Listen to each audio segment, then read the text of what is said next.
อย่างที่ทุกคนรู้กันนะครับว่าจังหวัดนครศรีธรรมราชแล้วก็จังหวัดใกล้เคียงในภาคใต้เนี่ยโดนฤทธิ์ของพายุปลาบึกนะก็แน่นอนว่านครศรีธรรมราชก็บ้านผมนี่แหละปะโถเต็มเลยนะฮะจังหวัดผมก็สุดท้ายก็น้ำท่วมอีกแล้วนะเดี๋ยวไปดูกันว่าท่วมขนาดไหนเหมือนเดิมเป๊ะไปดูกัน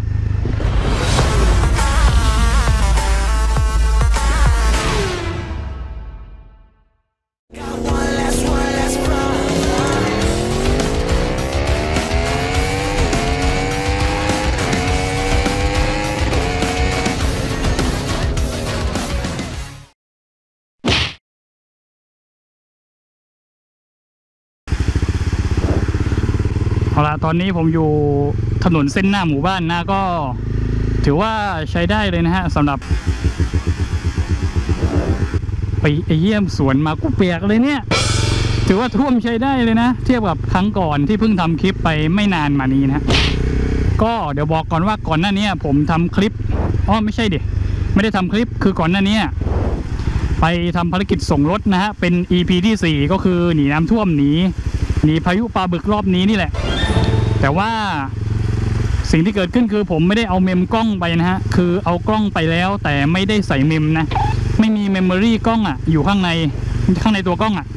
เอาง่ายๆคือกล้องถ่ายเนี่ยกล้อง GoPro มันไม่มีเมมใช่ไหมเพราะฉะนั้นวันนั้นก็เลยไม่ได้ถ่ายนะโคตรเสียดายไปทำภารกิจส่งรถนะฮะไปขับCBR 650F เป็นท่อไดโวด้วยนะแล้วแบบเสียงโคตรลั่นลากรอบโคตรสนุกเสียงโคตรหวานมากแต่ก็ไม่ได้ถ่ายเนื่องจากนั่นแหละไม่มีเมมนะฮะไม่ได้เอาเมมไปส่วนตอนนี้นะครับก็กำลังไปร้านพี่นัท ER6N นะว่าจะไปช่วยเขาขนข้าวคือทำข้าวกล่องเป็นข้าวไข่ต้มนะฮะก็ทำเป็นกล่องว่าจะไปแจกผู้ประสบภัยหน่อย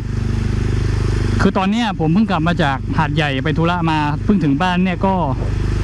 ประมาณ5:30แล้วเนี่ยเพิ่งได้ออกมาไม่รู้จะไปทันเขาหรือเปล่านะถ้าทันก็โอเคถ้าไม่ทันก็ซวยนะครับถ้าไม่ทันก็คือไม่ได้ไปช่วยแล้ววีออสตัวใหม่กับตัวเก่าจะทำอะไรจะแข่งกันเหรอใครเร็วกว่าใครแรงกว่าว่างั้นนะ ทำอะไรกันเนี่ยก็ถือว่าท่วมใช้ได้เลยนะก็โอเคก็ถือว่าใช้ได้อันนี้มันไม่ได้ท่วมเพราะว่าน้ำที่ฝนตกแต่มันท่วมเพราะว่าพายุนะคือจริงๆเนี่ยฝนมันไม่ได้ตกแรงขนาดว่าน้ำท่วมแต่น้ำมันท่วมเพราะว่าน้ำมันไหลมาจากเขามันไหลมาจากบนเขานะเข้ามาในเมืองก็เลยเป็นแบบนี้อย่างที่เห็นนะมันไม่ได้ตกหนักขนาดนั้นนะฝนแต่ว่าแบบลมเนี่ยแรงมากนะครับเมื่อวานเดี๋ยวจะมีอินเสิร์ตที่ผมอุตส่าห์เอากล้อง GoPro ไปตั้งมาให้ได้ชมว่ามันแรงขนาดที่ว่าทำกล้อง GoPro ผมล้มได้เลยนะมันก็แรงพอสมควรนะครับขอแซงหน่อยนะเฮ้ยตอนนี้ร้านพิยะนะฮะโชคดีที่เอากระสอบทรายกั้นไว้เรียบร้อยแล้วส่วนตอนนี้ต้องไปให้ทันพี่ๆเขาก่อนนะเดี๋ยวฟ้ามันจะมืดจะขับเร็วก็ไม่ได้เดี๋ยวน้ำกระฉูดโดนคนอื่นนะครับขับไปเรื่อยๆแล้วกันตรงนี้โหน้ำเยอะนะเนี่ยในซอยพวกเนี้ยเชี่ยวด้วยนะโอเคตอนนี้เราทำเวลาได้แล้วเดี๋ยวผมขอตัดภาพไปเลยแล้วกัน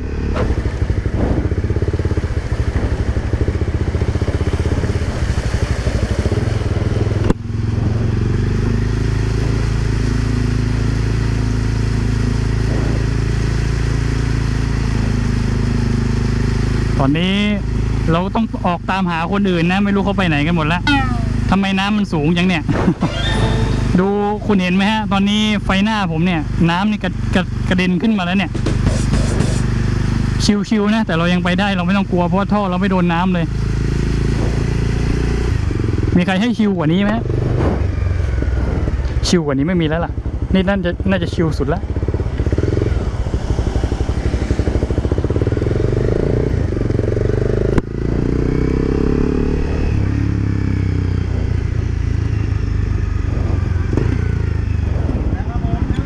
และในที่สุดเราก็หาเจอตรงไหน ส่วนไหนของบางนาง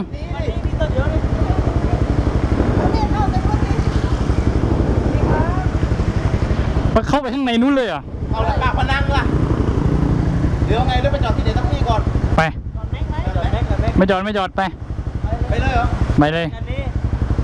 ไปเลยไปคันนี้ไปคันนี้เลยถ้าลุยไม่ได้เดี๋ยวจอดถ้าลุยไม่ได้เดี๋ยวจอดไว้อะไรนะถ้าลุยไม่ได้ก็ไม่ลุยอ่ะโอเคไปโอเคครับแต่วันนี้ทำไมเอาคันเล็กมาใหญ่ปิดตูแล้วลงไม่ได้นะไม่ได้ตัวเดี๋ยวเราจะไปปากพนังกันก็30 โลได้มั้ง30 โลเชียบอาจจะต้องแวะเติมน้ำมันไม่ต้องเติมหรอกไปเลย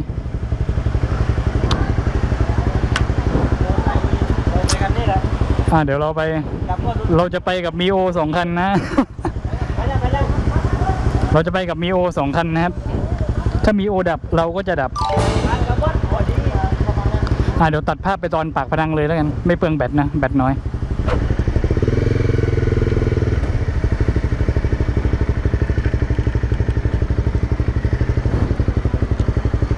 เอาละตอนนี้อยู่โรงพยาบาลมหาราชนครศรีธรรมราชนะครับเอาข้าวมาให้ที่โรงพยาบาลก่อนจะไปปากพนังนะ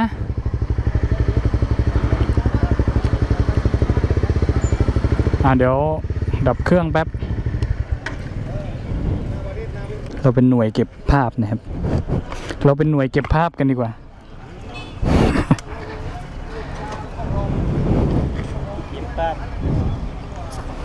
ดีนะน้ำไม่ท่วมโรงพยาบาลไม่งั้นนี่งานใหญ่เลยนะเนี่ยอันนี้มันไม่ล้มเหรอตอนพายุมาถ้าล้มนี่ซวยนะครับอันตรายแต่ดีที่ไม่ล้มนะ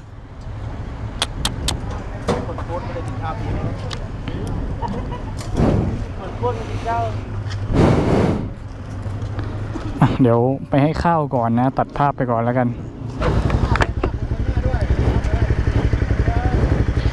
สรุปโรงพยาบาลมีคนให้เยอะแล้วนะเดี๋ยวเราไปปากพนังตามที่ว่านะก็นะมีคนเขาบริจาคให้มาเยอะแล้วเพราะงั้นก็ไปที่อื่นต่อโหนี่ CBR 300เหมือนกันเนี่ยเหมือนกันเลยเนี่ยลองสักหน่อยไหมรอเล่น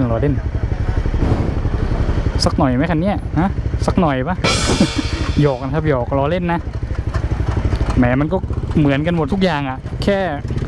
ของทางตำรวจเขาเป็นเดิมๆนะแต่ของผมก็แต่ไม่ได้แต่งเครื่องไม่ได้แต่งระบบไฟอะไรหรอกก็วิ่งเหมือนกันนะฮะเท่ากันอ่ะไม่ต่างกันหรอกแต่ต่างกันตรงที่เวลาผมเจอรถตำรวจเนี่ยผมจะขับช้ากว่านะครับผมจะอยู่ข้างหลังผมจะไม่กล้าแซงนะ เดี๋ยวโดนโบกนะแบบขับเฟี้ยวฟ้าวมากๆไม่ได้นะตอนนี้ท้องฟ้าเริ่มมืดแล้วเดี๋ยวตัดภาพไปสถานที่ต่อไปกันเลยไป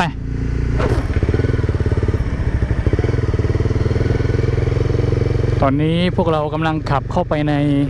ป่าช้าหน้าพิศวงนะฮะป่าช้านี้เต็มไปด้วยที่อยู่ของพูดผีปีศาจเราเล่นไม่ใช่ป่าช้านะครับก็เป็นกรมอนามัยหรือเปล่าเขาเรียกอะไรวะเขาเรียกอนามัยไหมหรืออะไรนี่แหละแบบเป็นศูนย์พักพิงนะสำหรับผู้ประสบภัยนะครับอันนี้ก็แหละอุบัติเหตุฉุกเฉินก็มานะจังหวะนี้ผู้สั่นพระภูมิตกใจหมดเลย อยู่แบบเฮี้ยนหน่อยอ่ะน่าจะเป็นตรงนี้ปะศูนย์พักพิงนะสำหรับผู้ประสบภัยก็เอาข้าวมาบริจาคนะมาให้กันฟรีๆนี่แหละอันนี้น่าจะใช่ตรงนี้นะครับก็โอ้ยก็เดี๋ยวเฮ้ยติดไอ้ยารถหนักเกินไปนะฮะ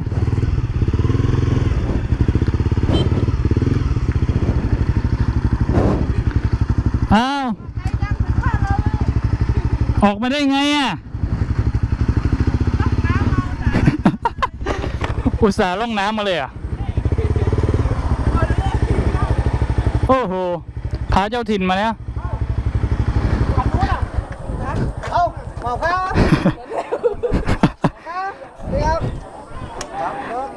โหสา บ้านกี่คน พายเรือมาเลยหรือ มีไหม โอ้โห เมื่อกี้รถจมนะล้อน่าจะลื่น เอาให้ลงน้ำเนาะ ลื่นมากเมื่อกี้ จมได้ไงไม่รู้รถมันจมอ่ะ มันจมไม่มันจมไปเลยพอขับแล้วมันก็จมไปเรื่อยๆโคตรดีอ่ะเดี๋ยวเราขอไปทำภารกิจนะฮะโหอาจารย์เอาหมวกกันน็อกมาด้วยเพื่อความสะดวกในการไม่ต้องถือ ใช่ เหมือนโจรเลยเข้าไปถึงเด็กร้อง เข้าไปปุ๊บเด็กร้อง ปัญหาคือตอนนี้ข้าวมันมีมากกว่าคนนะ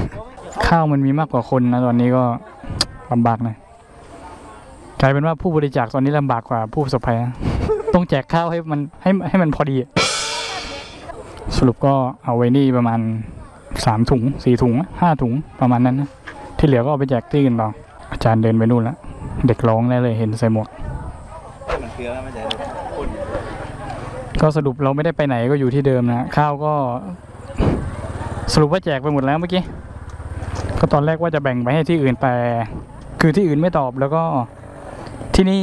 แบบมันเป็นข้าวแกงอ่ะแล้วเด็กกินไม่ได้ก็เลยสรุปแจกที่นี่หมดเลยนะฮะไปเราก็ได้เวลาเดินทางกลับน่าจะกลับแล้วมั้งไปที่ใดต่อไหม ร้านที่นัด ไม่คือแล้วไปกินอะไรต่อใช่ไหม ไปกินอะไรไหนเนี่ย ไปกินชาบูเหรอ จะพูดว่า ไม่ ไม่เอากงเปิดเหรอหน้า เอาก็ปิดนะต้องพูดปืนนะเมื่อกี้ ไม่เอาหมูทาเก็บตังค์เถอะเก็บตังค์ไปจัดไอเทมใหม่เฮ้ยลั่น ร้านอะไรดีอะ ถ้าน้ำชาปิดใช่ไหม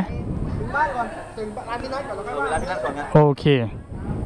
เจ้าว่าละ ไปเดี๋ยวเราวาร์ปกลับไปก่อนนะฮะ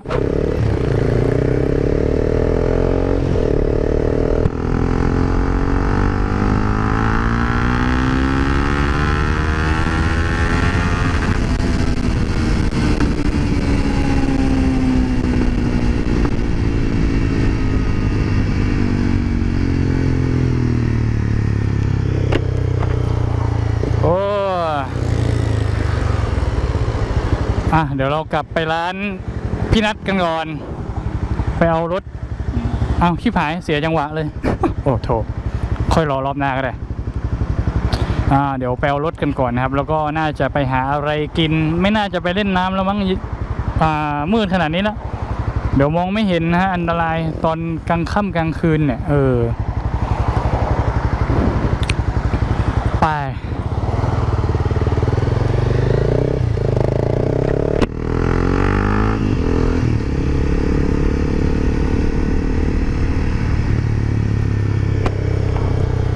ว่าแต่ร้านอยู่ไหนวะกลัวจะเลยยังเลย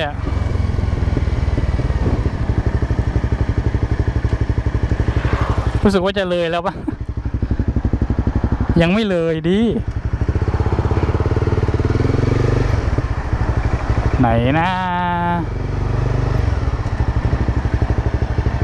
นี่ไงเจอแล้ว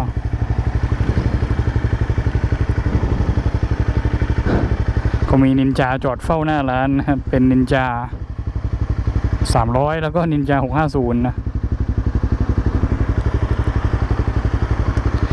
สำหรับคลิปนี้ก็น่าจะไว้แค่นี้นะก็มั่วๆตัวๆกันหน่อยนะเดี๋ยวไว้เจอกันคลิปหน้าครับไปแล้วสำหรับคลิปนี้บ๊ายบาย